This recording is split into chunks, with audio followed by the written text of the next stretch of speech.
P T I کے chairman barrister گوہر خان کا کہنا ہے کہ اس وقت پی ٹی آئی کے پاس 70% عوام کی اکثریت ہے۔ الیکشن کمیشن کے باہر علی ظفر کے ہمراہ میڈیا سے بات کرتے ہوئے بیرسٹر گوہر نے کہا کہ اگر بلے کا نشان چھیننے کی کوشش کی گئی تو یہ 70% عوام کی بنیادی حقوق کی خلاف ورزی ہوگی۔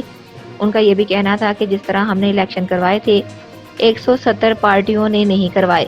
الیکشن کمیشن سے درخواست یہ ہے کہ عوام کے بنیادی حقوق کا مسئلہ ہے۔ اس موقع پر گفتگو کرتے ہوئے علی ظفر نے کہا کہ الیکشن کمیشن ایک آئینی ادارہ ہے، ہمیں اس پر یقین ہے۔ ہمیں لیول پلاننگ فیلڈ نہیں مل رہی، ہمارے لوگ گرفتار ہو رہے ہیں۔ علی ظفر نے کہا کہ چاہیں گے کہ الیکشن کمیشن اپنی ذمہ داری پوری کرے۔ یہ کہنا کہ ہمیں نہیں پتا تھا الیکشن ہوں گے یہ غلط ہے۔ درخواستیں مسترد کر دینی چاہیے تھی لیکن الیکشن کمیشن نے نوٹسز جاری کر دیے۔ انہوں نے کہا کہ ہم نے 2019 کے آئین کے تحت انتخابات کروائے ہیں۔ یہ الزام لگایا جا رہا ہے کہ بلا مقابلہ کیسے منتخب ہو گئے۔ الیکشن ایکٹ 2017 میں بھی ایسی کوئی بات نہیں۔ الیکشن کمیشن کا کام بس یہ دیکھنا ہے کہ الیکشن ہوئے یا نہیں ہوئے۔ پاکستان پیپلز پارٹی کے شریک چیئرمین اور سابق صدر آصف علی زرداری نے کہا ہے کہ شکر کریں ذوالفقار علی بھٹو صدارتی ریفرنس سماعت کے لیے مقرر ہو گیا۔ سپریم کورٹ کے باہر ایک نجی ٹی وی سے بات کرتے ہوئے آصف علی زرداری سے سوال کیا گیا کیا انصاف کی توقع ہے؟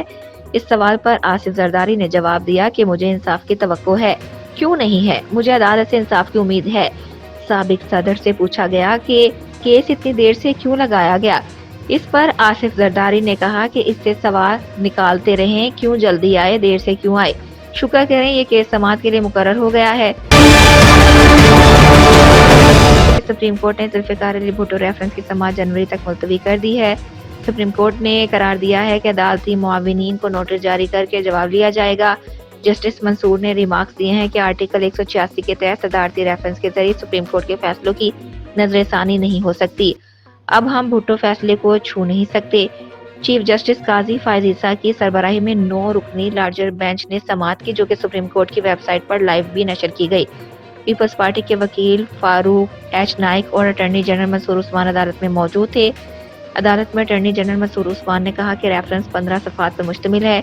چیف جسٹس پاکستان قاضی فائز عیسیٰ نے کہا کہ صدارتی ریفرنس میں صدر صاحب ہم سے کیا چاہتے ہیں۔ چیف جسٹس نے اٹارنی جنرل سے سوال کیا کہ کون سے صدر نے یہ ریفرنس فائل کیا ہے۔ اٹارنی جنرل نے جواب دیا کہ آصف زرداری نے بطور صدر یہ ریفرنس بھجوایا تھا۔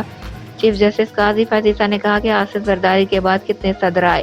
اٹارنی جنرل منصور عثمان نے جواب دیا کہ آصف زرداری کے بعد 2 صدر آئے۔